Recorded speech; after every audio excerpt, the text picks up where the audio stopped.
Welcome, and thank you for joining our Zoom Bible study. Tonight, we conclude the series, Let Me Tell You a Story. It's been a study about the parables of Jesus. About a third of Jesus's teachings can be found in the parables, and they are such masterpieces that even though they are about 2,000 years old, they continue to break open our understanding of the kingdom of God. And when we talk about the kingdom of God, we're talking about a new way of life built around living together peacefully, loving one's neighbor, embracing the outsider until that day when there are no outsiders, loving one's enemies until there are no more enemies, and everything is made right and restored.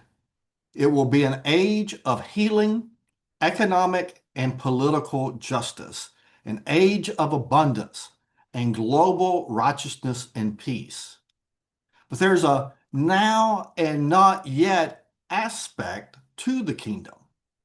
Jesus, on one hand, taught that God's kingdom is already present and within us. In the present, we give witness to the promise that will be brought to fulfillment in the future. And we give witness to it by living according to the kingdom values now. And the parables of Jesus help us to do just that. In the first lesson, we discussed the parable of the Good Samaritan, a parable that teaches that the reign of God shows up where we least expect it. In lesson 2, we discussed the only parable unique to the Gospel of Mark, the parable of the secretly growing seed, and it taught that the kingdom of God is beyond our control. In lesson 3, we discussed the parable of the persistent widow, a parable that reminds us of the need for prayer and faithfulness in the work of the kingdom. And last week, we looked at a parable that wasn't a narrative, where Jesus taught the kingdom value of humility. And that brings us to tonight. I started this Bible study series with a well-known and beloved parable. So it's only fitting to end it with another well-known and beloved one, the parable of the prodigal son. It's the longest of Jesus's parables and probably the most complex. There are so many angles to it, so many layers to this parable that no brief Bible study like this one tonight can ever hope to cover all of those angles and layers. The parable of the prodigal son is found in Luke chapter 15.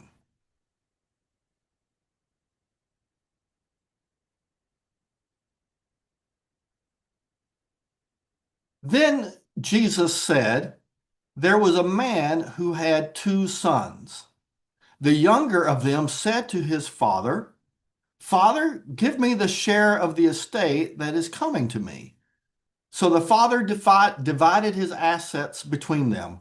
A few days later, the younger son gathered up his belongings and traveled to a distant region. There he squandered all his money on loose living. When he had spent everything, a severe famine took place throughout that region, and the son was in great need. So he went to a landowner who sent him to a farm to take care of the pigs. The son was so hungry that he could have eaten the husk that were fodder for the pigs, but no one made a move to give him anything. Coming to his senses at last, he said, How many hired hands at my father's house have more than enough to eat, while here I am starving? I will get up and go to my father, and I will say to him, Father, I have sinned against heaven and before you. I am no longer worthy to be called your son. Treat me like one of your hired hands. With that, the younger son set off for home. But while he was still far away, his father saw him and was filled with compassion.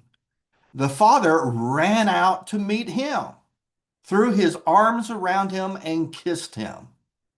Then the son said to him, Father, I have sinned against heaven and before you. I am no longer worthy to be called your son.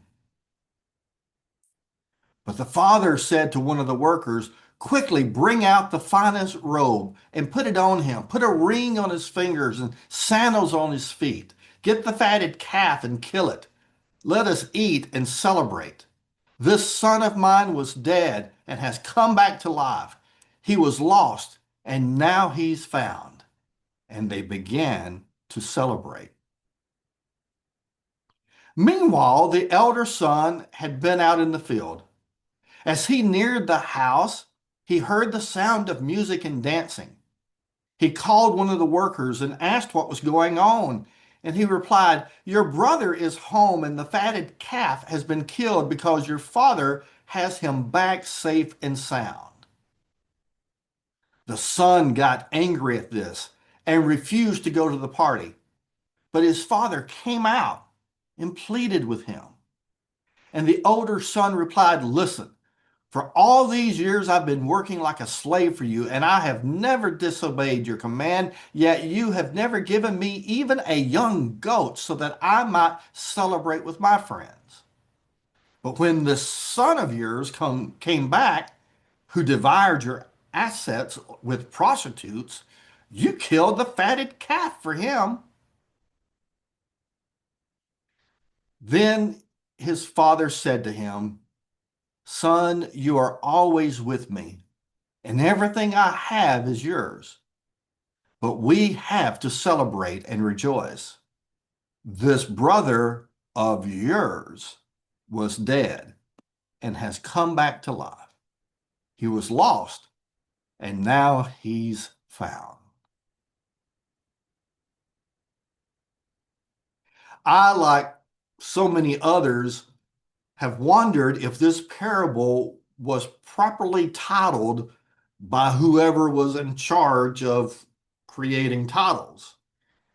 A more proper title could be the parable of the loving father, the parable of the patient father, and it could have been titled the parable of the prodigal sons, plural. See, I believe that the younger son was lost in a distant country because he had been foolish. He ran away and he made some bad choices. But I think the older son was also a prodigal. And even though he was physically at home, he still found himself in a figurative, distant country. A distant country can be any place that we find ourselves, that's where we're lost to ourselves, where we have empty, or we feel like we don't have any meaning in life. We find ourselves isolated by the prison of anger and resentment or grief and loss. A distant country can be where we're starving for life, where we're starving for love and affirmation and hope. And in the end, I don't think it really matters how we end up in that proverbial distant country. Sometimes we do make bad decisions like the younger son. But then there are other times when we're like the older son. Even though we are good church folks and we do everything that we're supposed to do, resentment, anger, and perceived biases can get the best of us. And soon we find ourselves seething inside when someone is celebrated after we've already judged them for not putting forth the effort we have. I think in this parable that both sons had lost their way. One because of bad choices, and the other because of resentment and some self-righteous grievances. Both were prodigals. And sometimes we are too. And this is where the role of the Father comes into play.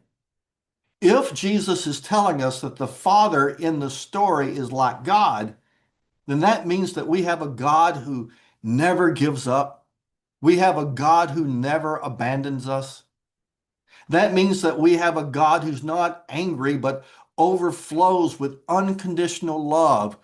We have a God whose grace is always greater than any sin and whose mercy never ends as well.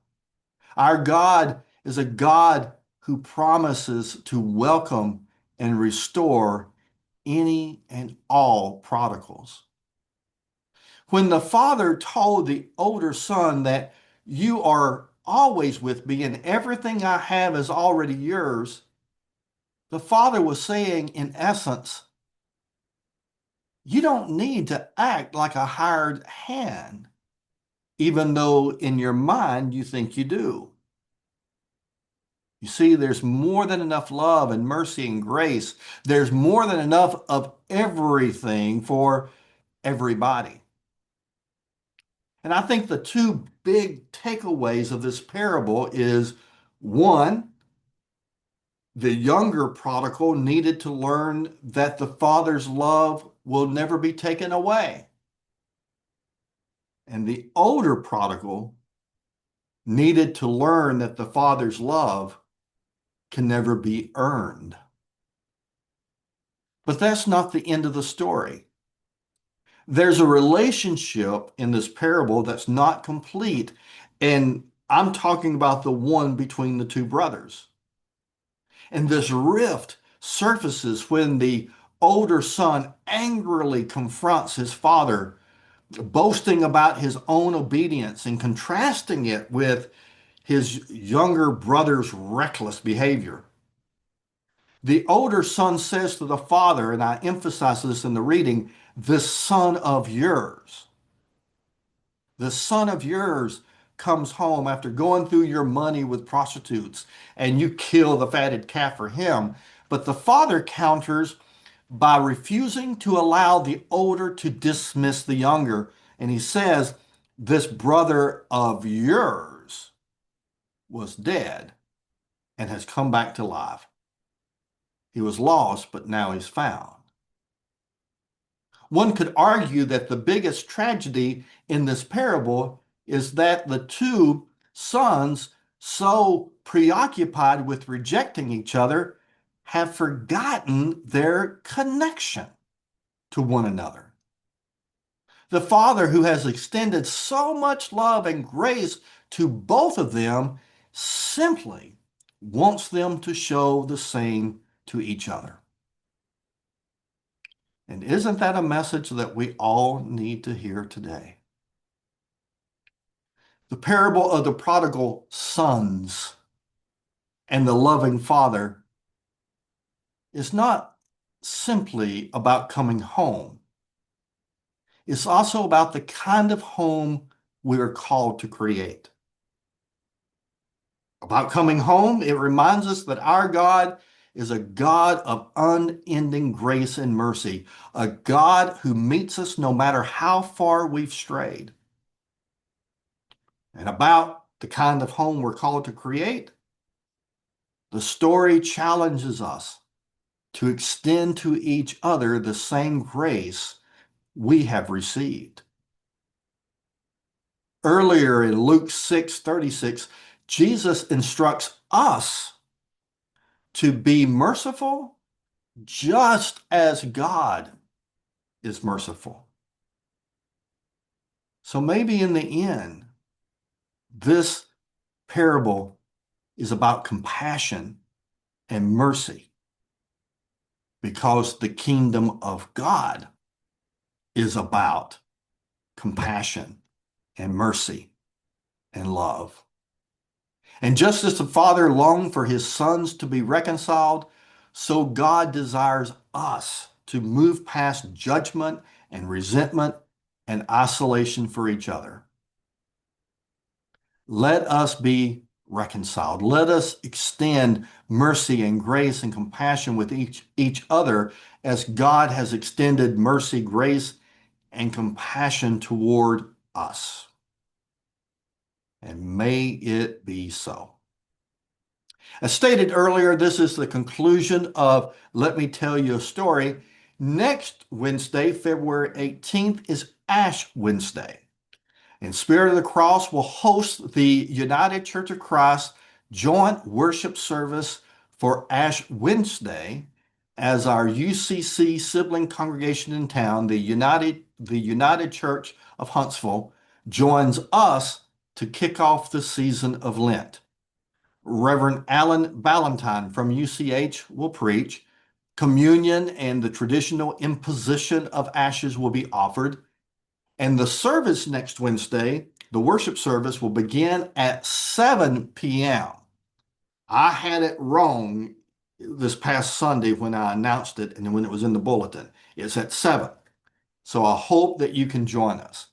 Then in 2 weeks, we'll begin a new Lenten Wednesday night Zoom Bible study, and I hope that you'll be able to be a part of that as well. In the meantime, God's abundant grace and peace to you.